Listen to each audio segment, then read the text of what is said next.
புகழ். இயேசுவுக்கே நன்றி. இயேசுவுக்கே நன்றி. மரியே வாழ்க. மரியே வாழ்க. இயேசுவுக்கே புகழ். இயேசுவுக்கே புகழ். இயேசுவுக்கே நன்றி. இயேசுவுக்கே நன்றி. மரியே வாழ்க. மரியே வாழ்க. Price the Lord. Praise the Lord. இங்க இல்லாதவங்க மட்டும் சொல்லுங்க praise the Lord. Praise the Lord. இங்க இன்னமும் இல்லாதவங்க மட்டும் சொல்லுங்க பிரைஸ் தி லார்ட். ஆமா, இப்பதான் நீங்க உள்ள இருக்கிறீங்க. முதல்ல சொன்னது 10ஓட 1, 11, 10ஓட 1, நானும் 1. எல்லாரும் இயேசுவுக்கு புகழ் சொல்றாங்க. நானும் இயேசுவுக்கு புகழ் பதிலா அப்படின்னு சொல்றோம் இல்லையா? எதுக்கு சொல்றோம், ஏன் சொல்றோம், எதை சொல்றோம் அப்படின்றத தெரிஞ்சு நம்ம அறிக்கையிடணும். அதுதான் இன்னைக்கு இறைவார்த்தை நம்மை சிந்திக்க அழைப்பு விடுக்கின்றது. ஆமோஸ் இறைவாக்கினரை அழைத்த இறைவன் 7வது அதிகாரத்திலே 14வது வசனத்தில் அருமையான ஒரு கருத்தை சொல்லுகின்றார். செல்லுன்னு சொன்ன உடனே எடுத்து செல்ல நினைச்சிடாதீங்க. செல் பிறகு சொல் இல்லையா? சென்று பிறகு அறிவி அப்படின்னு சொல்றார். அருமையான வார்த்தைகள். இன்னைக்கு எதை அறிவிக்கணும், எதை அறிவிக்கிறோம் அப்படின்றத நம்ம தெளிவாக தெரிஞ்சிருக்கணும். அதனால தான் சாமியார் இயேசுவுக்கு புகழ்னு சொன்ன உடனே நீங்களும் இயேசுக்கே புகழ்னு சொல்றீங்க.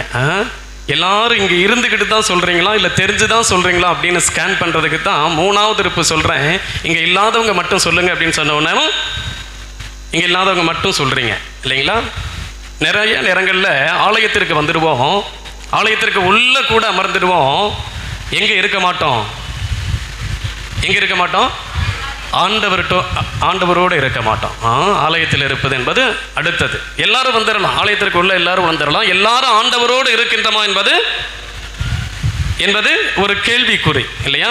விவிலியம் வைத்திருக்கின்றவர்கள் எடுத்துக்கிறங்க. 1 கொரிந்தியர் 12வது அதிகாரம் 3வது வசனம் அருமையான ஒரு கருத்தை சுட்டி காட்டுகின்றது. ஆலயத்தில் இருந்திரலாம், ஆலயத்திற்கு உள்ள கூட 10ஓட 1, 11 கூட இருந்திரலாம். ஆனால் நான் எதற்காக அமர்ந்திருக்கின்றேன், எதை சொல்வதற்காக அமர்ந்திருக்கின்றேன், எதை உச்சரிப்பதற்காக அமர்ந்திருக்கின்றேன், யாருடைய வார்த்தையை கேட்பதற்காக அமர்ந்திருக்கின்றேன் என்பதை ஆய்ந்து செயல்படணும். அப்படி அறிந்திருந்தால் மட்டுமே நீங்கள் அறிவிக்க முடியும் என்பதைத்தான் இன்றைய முதல் வாசகம் நாசுக்காக சொல்லுகின்றது. செல், நீ போவதற்கு உன்னை நீயே தயாரிக்க வேண்டும். அதைத்தான் ஆண்டவர் இயேசு கிறிஸ்து நற்செய்தியிலே சொல்லுகின்றார். 2 பேர்களாக இல்லையா? 12 பேரை அனுப்பிய பிறகு 2 நபர்களாக அனுப்புகின்றார். எதற்காக? எதை அறிவிப்பதற்காக? நீங்கள் அறிந்ததை அறிவிப்பதற்காக. அப்ப நீங்கள் அறிந்திருக்கவில்லை என்றால் அறிவிப்பது என்பது ஒரு கேள்விக்குறியாக மாறிவிடும். Price the Lord. தூங்குறவங்க மட்டும் சொல்லுங்க praise the lord. Very good. இப்போ எல்லாரும் உள்ள இருக்கிறீங்க. 12வது அதிகாரத்தில் 3வது வசனத்தை படிங்க. அருமையான ஒரு கருத்து கொடுக்கப்பட்டிருக்கின்றது. சொல்லுங்கம்மா. கடவுளின் ஆவியால் ஆட்கொள்ளப்பட்டு பேசும் எவரும், நல்லா கவனிச்சுக்கிறோம். கடவுளின் ஆவியால் ஆட்கொள்ளப்பட்டு பேசும் எவரும் வீணாக பேசிவிட மாட்டார். இயேசு சபிக்கப்பட்டவர் என்று சொல்லிவிட மாட்டார் இல்லையா? எல்லாரும் சேர்ந்து சொல்றாங்க, அதனால் நானும் சொல்லுவேன் அப்படின்னு சொல்ல மாட்டார்கள். மாறாக சொல்லுங்கம்மா சத்தமா, தூய ஆவியால் ஆட்கொள்ளப்பட்டால் அன்றி வேறு எவரும் இயேசுவே ஆண்டவர் என அறிக்கையிட முடியாது. அப்ப நீங்களும் நானும் அறிந்திருக்க வேண்டும். யாரை அறிந்திருக்க வேண்டும்? இயேசுவை அறிந்திருக்க வேண்டும். இயேசுவை அறியவில்லை என்றால் அறிவிப்பது என்பது எல்லோருக்கும் கேள்விக்குறியாக மாறிவிடும். குருக்கள், கன்னியர்கள், அழைக்கப்பட்டவர்கள் மட்டுமே அறிவிப்பது என்பது அது ஒரு காலம். இன்னும் அப்படியே குருக்கள் சொல்லுவாங்க, சாமியார் சொல்லுவாங்க, சிஸ்டர் சொல்லுவாங்க அப்படின்னு எதிர்பார்த்துக்கிட்டு இருக்கக்கூடிய காலத்தில் நீங்க இல்லை. அதிநவீன காலத்தில் இருக்கின்றீங்க இல்லையா? பைபிள் போய் மொபைல் வந்த காலத்தில் இருக்கிறீங்க. இன்னைக்கு பைபிளை துட்சமாக கருதுகின்றோம், மொபைலை பரிசுத்தமாக கருதுகின்றோம். பைபிளை கையோடு எடுத்துக்கொள்ள வேண்டியவர்கள் மொபைலை கையோடு எடுத்து செல்லுகின்றோம். அப்படிப்பட்ட காலத்தில் வாழ்ந்து கொண்டிருக்கின்ற நாம் முறையாக அறிந்திருந்தால் மட்டுமே அறிவிக்க முடியும் என்பதைத்தான் நாசுக்காக முதல் வாசகத்திலே சொல்லுகின்றார். செல்வதற்கு உன்னை நீ தயார்படுத்து. தமிழ்ல ஒரு பழமொழி சொல்லுவாங்க இல்லையா? சட்டியில் இருந்தா தான் உன்னில் நீ இறைவனை அறிந்து ஆய்ந்து செயல்படாமல் இருக்கின்றாய் என்றால் அந்த இறைவனை அறிவிப்பது என்பது கேள்விக்குறி. முடியாது, உன்னாலும் முடியாது, என்னாலும் முடியாது. அப்ப நான் அறிந்திருக்க வேண்டும். நான் அறிந்திருந்தால் மட்டுமே என் வார்த்தைகள் கூட யாரை அறிவிக்கும்? இயேசுவை அறிவிக்கும். Price the Lord. நிறைய வாய் திறக்கல. ஏன் திறக்கலன்னா தூய ஆவியால் ஆட்கொள்ளப்படலை. அதைத்தான் நான் சொன்னேன். நீங்க உள்ள வந்துடலாம், கோயிலுக்கு உள்ள பீடத்துக்கு முன்னாடி இல்லையா, குருக்களுக்கு முன்னாடி பக்கத்துல உட்கார்ந்துடலாம். தூய ஆவியால் நான் கட்டவிழ்க்கப்படவில்லை என்றால் நீங்களும் நானும் இயேசுவினுடைய நாமத்தை உச்சரிக்கவே, பிரைஸ் தி லார்ட்னு சொல்லவோ, அல்லேலூயான்னு சொல்லவோ, இயேசுவுக்கே புகழ்னு சொல்லவோ முடியாது. அப்ப நீங்களும் நானும் தூய ஆவியால் ஆட்கொள்ளப்படணும். கோயிலுக்கு எல்லாரும் வந்துடலாம், கோயில் இருக்கிற எல்லாருமே கோயிலுக்கு உள்ள இருக்கிறோம் நினைச்சிட கூடாது. அப்படி நினைக்கிறீங்களா?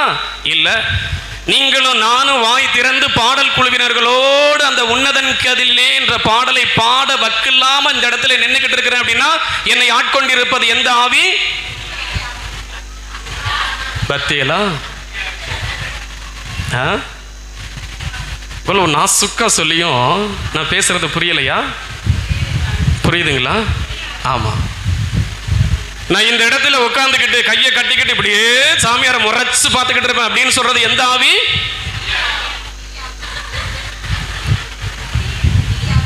நீ என்ன வேணாலும் பாடிக்க, சாமியாரா இருக்கிற நீ என்ன வேணாலும் கத்திக்க, என் காதை திறக்க மாட்டேன் அப்படின்னு உட்கார்ந்து இருக்கிறது எந்த ஆவி? தீய ஆவி. அப்ப நீங்களும் நானும் தூய ஆவிகள் ஆளுகைக்கு உள் வரவில்லை என்றால் நீங்களும் நானும் வாய் திறந்து நான் கட்டவிழ்க்கப்பட்டு அவருடைய நாமத்தை உச்சரிக்க கூட முடியாது. வீட்டில இருந்து பைக்கை காரை தூக்கிட்டு வந்திருக்கலாம், ஆலயத்திற்கு வந்திருக்கலாம், குடும்பத்தோடு வந்திருக்கலாம் இல்லையா, பிள்ளைகளோடு வந்திருக்கலாம், மனைவியோடு வந்திருக்கலாம், கணவனோடு வந்திருக்கலாம், வந்தும் பயன் இல்லை.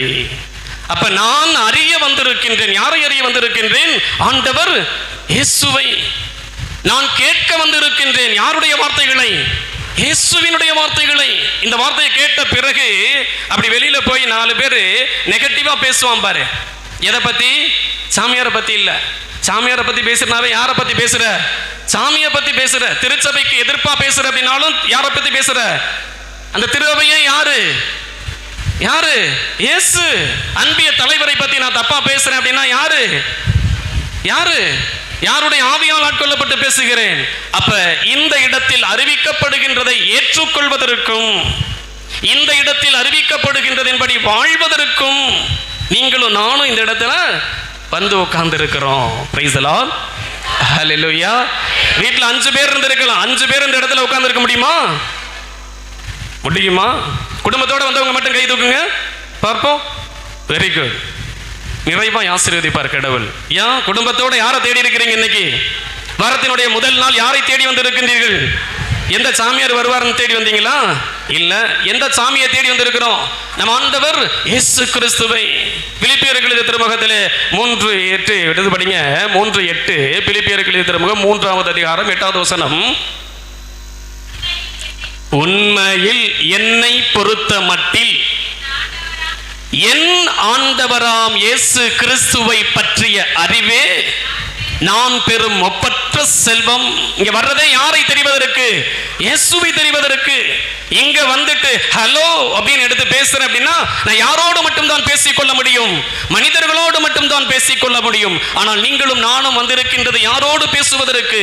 இறைவனோடு பேசுவதற்கு, இறைவனுடைய வார்த்தையை கேட்பதற்கு. அப்படி அந்த வார்த்தை நம்முடைய இருதயத்தில் விழுந்தால் மட்டுமே என்ன செய்ய முடியும்? நீங்களும் நானும் அறிவிக்க முடியும். அறிவிக்க முடியும். அப்ப நீங்களும் நானும் அறிந்திருக்கவில்லை என்றால் அவரை அறிவிக்கவும் முடியாது இல்லையா? அவரே சொல்றார் அருமையா. பழைய பாட்டு ஒன்று பாடுவாங்க இந்த வசனத்துல. ஒப்பற்ற என் செல்வமே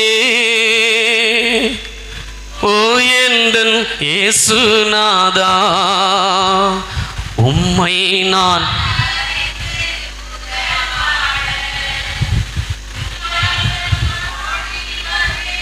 அதுக்கு மேல தெரியாது இல்லையா? அருமையான பாட்டு. இந்த பாட்டெல்லாம் கேட்டு பாருங்க. அவரை மட்டுமே அறிந்து உறவாடுவதற்கு ஆலயத்திற்கு வருகிறோம். அவருடைய வார்த்தைகளை மட்டுமே உள்வாங்குவதற்கு ஆலயத்திற்கு வருகிறோம். அவராக மாறுவதற்கு, அவராக மாறுவதற்கு. வார்த்தையால் நீங்களும் நானும் ஊடுருவப்படவில்லை என்றால் உருக்குலைக்கப்பட முடியாது. நீங்களும் நானும் உடைக்கப்பட முடியாது. வெஞ்சினத்தில், பொறாமையில், கோபத்தில், அகங்காரத்தில் இதுல தான் உட்கார்ந்துகிட்டு இருப்போம். இதெல்லாம் தான் உட்கார்ந்துகிட்டு இருப்போம். இறைவனுடைய வார்த்தை உங்களை ஊடுருவுகின்றது என்றதால், இறைவனுடைய வார்த்தை உங்களை உடைக்கின்றது என்றதால் நீங்களும் நானும் அவராக மாற்றப்படுகின்றோம். அதனாலதான் அருமையான அனுபவத்தில் கலாத்தியருக்கு எழுதிய திருமுகம் 2வது அதிகாரம் 20வது வசனத்தில் அருமையா சொல்லி முடிக்கிறார். இனி வாழ்வது எந்த ஒரு கத்தோலிக்க திருவையிலும் பங்கேற்கின்ற திருப்பலியில் பங்கேற்கின்ற எந்த கிறிஸ்தவனும் கத்தோலிக்க திருவையினுடைய திருப்பலியில் பங்கேற்ற பிறகு மற்ற திருப்பலிகள் அல்ல, மற்ற பிரிவினை சபை சகோதரர்கள் நடத்துகின்ற திருப்பலியில் அல்ல, கத்தோலிக்க திருவையில் நீங்களும் நானும் இல்லையா, நீங்களும் நானும். அதுதான் ஆண்டவர் சொல்லிட்டார், எங்கே 2-3 பேர் யாருடைய நாமத்தினால், இயேசுவினுடைய நாமத்தினால் கூடியிருக்கின்றீர்களோ அங்கே அவர்கள் மத்தியிலே நான் இருக்கின்றேன். நிறைய பேர் வெறுப்போட உட்கார்ந்திருப்போம், பகையோட உட்கார்ந்திருப்போம், கலட்டி விட முடியாது. செருப்ப கலட்டி இருப்போம், வெறுப்ப கலட்ட முடியாது. பகையோட உட்கார்ந்திருப்போம், பகை என்னை ஆண்டு கொண்டிருக்கும், கோபம் என்னை ஆண்டு கொண்டிருக்கும், என் குடும்பத்தை திசை மாற்றிக் கொண்டிருக்கும். அப்படிப்பட்ட இடத்தில் இறைவனுடைய நற்செய்தி அறிவிப்பது என்பது முடியாது. Praise the Lord. Hallelujah. Hallelujah.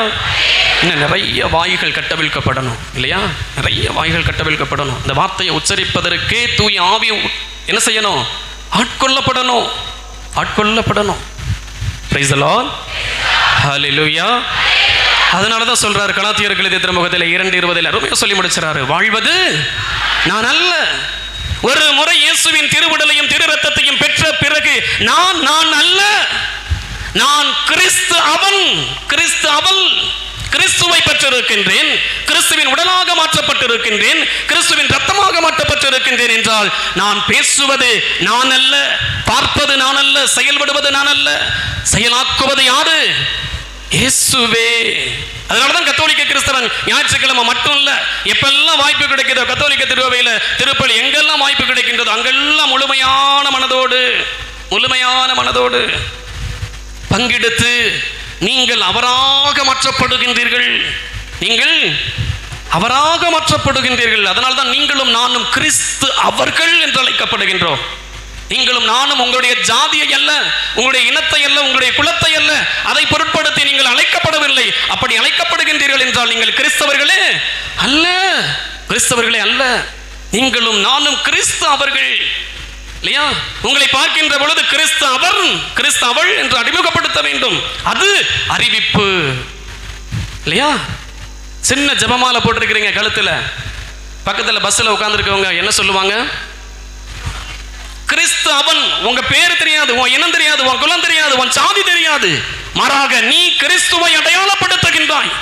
ஒரு சாதாரண ஜெபமாலை, நீங்கள் அணிந்திருக்கின்ற ஜெபமாலை, நீங்கள் தாங்கி வருகின்ற இந்த விவிலியம் யாரை அறிமுகப்படுத்துகின்றது, அது நற்செய்தி அறிவிப்பு பணி. எல்லா கிறிஸ்தவர்களும் இன்னைக்கு எடுக்க முடியுதா, விவிலியத்தை எடுக்க முடியுதா, எடுக்க முடியலையே.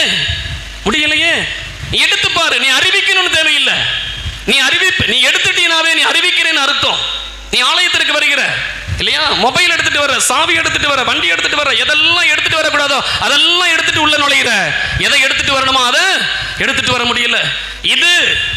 இது சாதாரண இது அல்ல, இதுன்னு சொல்லிடக்கூடாது. கிறிஸ்து இந்த வார்த்தையின் மறு ரூபத்தை நாம் கண்டுகொள்வதற்காக தான் தெய்வீக பலியிலே பங்கேற்கின்றோம். அதனால்தான் குருக்கள் சொல்லுகின்றார்கள், தண்ணீரையும் ரசத்தையும் கலக்கின்ற பொழுது இறைவா உம்முடைய இறை இயல்பு எங்கள் மனித இயல்பிலும், எங்களுடைய மனித இயல்பு உம்முடைய இறை இயல்பிலும் பங்கு கொள்ள கடவனமாக சொல்லி அர்ப்பணிக்கின்றார்கள் அல்லவா. அந்த அர்ப்பணிப்பிலே நீங்களும் நானும் அவருடைய உடலாக, அவருடைய இரத்தமாக, அவருடைய சான்றுகளாக மாறுகின்றோம். Price the lord. ஹல்லேலூயா. இங்க கோயிலுக்கு வர்றதுக்கு முன்னாடி எல்லாருமே ஒரு இடத்துல நின்றுட்டு வந்திருப்பீங்க. எந்த இடத்துல சொல்லுங்க, நீங்க எங்கேயாவது நின்று வந்திருப்பீங்க. அதெல்லாம் சொல்லக்கூடாது, கட்டாயம் வீட்டில இருந்து கிளம்பி வரும்போது நின்று வந்திருப்பீங்க. அப்படியே பார்க்கலைன்னா வந்து வண்டியை விட்டு இறங்கின உடனே பார்த்துருப்பீங்க. எதுமா, கண்ணாடி. நினைச்சு பாருங்க, ஒரு கண்ணாடி உங்களுடைய பிம்பத்தை அப்படியே பிரதிபலித்து காட்டக்கூடிய வல்லமை கண்ணாடிக்கு இருக்கின்றது என்றால், நீங்களும் நானும் உயிருள்ள கண்ணாடிகள், கிறிஸ்துவை அப்படியே பிரதிபலித்து காட்டக்கூடியவர்கள். அது அறிவிப்பு. பைபிள் எடுத்துட்டு அப்படியே தெரு தெருவா போகணும்னு அவசியம் இல்லை. பைபிளை எடுத்து நடந்தாவே ஒரு கெத்து.